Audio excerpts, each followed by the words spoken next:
Hello everyone, मैं हूं आपका होस्ट और दोस्त अमित कश्यप और आप देख रहे हैं मेरा channel judgements in criminal law. Friends, लगभग 25 दिनों के बाद मैं इस वीडियो के माध्यम से आपसे रूबरू हो पाया हूं। पिछले कुछ समय से मेरी तबीयत ठीक नहीं थी, but now I have recovered and fit and fine और अब आपको मेरी वीडियोस रेगुलर मिला करेंगे on different legal issues. So do keep watching my videos and give your love and support.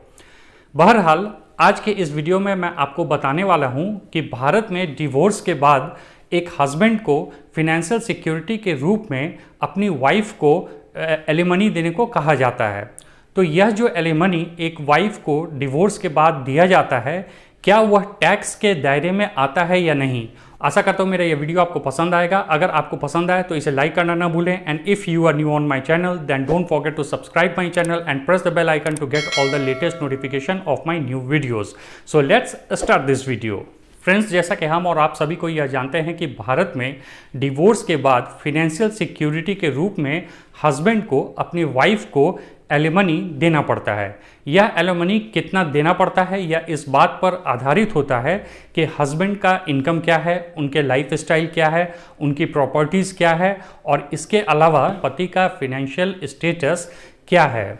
इसके अलावा एलिमनी जो हमारे देश में ग्रांट किया जाता है वो दो तरह से किया जाता है, या तो लमसम अमाउंट या फिर पीरियोडिकली रेकरिंग मंथली या क्वार्टरली एलिमनी अमाउंट।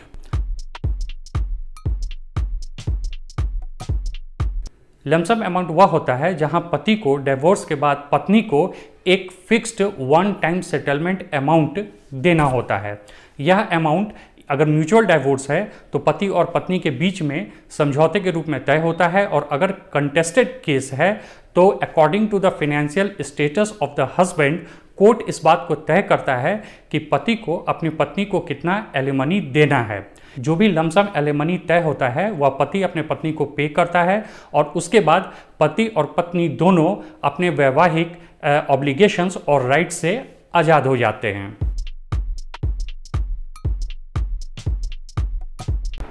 इसके अलावा भारत में ऐसे भी बहुत सारे केसेस होते हैं जहां पर डिवोर्स ग्रांट किए जाने के बाद ऐसी स्थितियां उत्पन्न होती है जहां पर पति के द्वारा अपने फिनेंशियल कंडीशन के कारण कोई भी लम सम अमाउंट पे किया जाना संभव नहीं हो पाता है। इस परिस्थिति में कोर्ट क्या करता है कि हस्बैंड को लम सम अमाउंट दिए जाने के बजाय यह आदेश देता है कि वह अपने पत्नी को मंथली या क्वार्टरली एलिमनी पे करे। इस एलिमनी का अमाउंट कितना होगा यह कोर्ट तय करता है, और यह एलिमनी कितने सालों तक दिया जाना है, 2 साल, 4 साल, 5 साल, 10 साल, यह भी कोर्ट ही निर्धारित करता है। अब इस संबंध में मैं एक बात स्पष्ट कर दूं कि जब भी एक लमसम अमाउंट की बात होती है या फिर रेकरिंग मंथली या क्वार्टरली अमाउंट देने की बात होती है तो इसमें कोई भी फिक्स पैरामीटर नहीं है। यह हर केस के डिफरेंट फैक्ट्स पर आधारित होता है।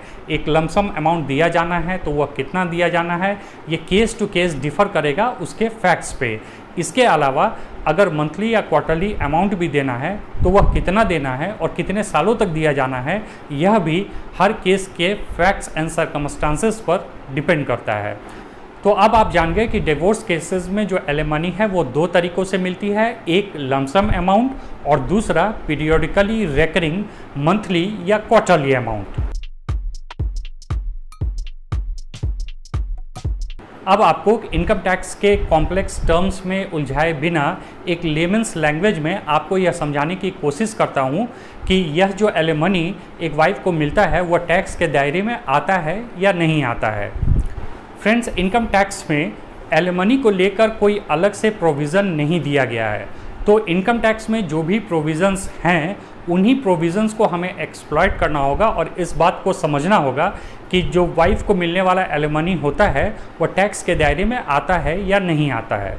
तो अब आप इस बात को ऐसे समझें कि इनकम टैक्स में एक टर्म आता है that is called capital receipt, और एक दूसरा टर्म आता है that is called revenue receipt. Capital receipt is not treated as income and therefore income tax provisions के मुताबिक यह टैक्स के दायरे में नहीं आता है।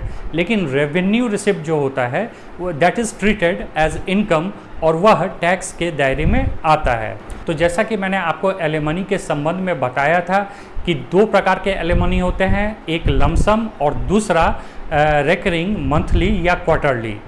तो जो लमसम अमाउंट होता है वह कैपिटल रिसिप्ट के अंतर्गत आता है, that is not treated as income, इसलिए लमसम एलिमनी जो होता है वो टैक्स के दायरे में नहीं आता है। लेकिन जब भी किसी वाइफ को डिवोर्स के बाद रेकरिंग मंथली या क्वार्टरली एलिमनी दिया जाता है तो वह एलिमनी जो है वह रेवेन्यू रिसिप्ट के अंतर्गत आता है and that is treated as income. इस कारण से वह इनकम टैक्स के दायरे में आता है और उस अमाउंट पर इनकम टैक्स के प्रोविजंस जो हैं वह लागू होते हैं। यानी कि अगर एक वाइफ को मंथली या क्वार्टरली एलिमनी मिल रहा है तो उस अमाउंट को एक वाइफ को अपने इनकम में शो करना पड़ेगा।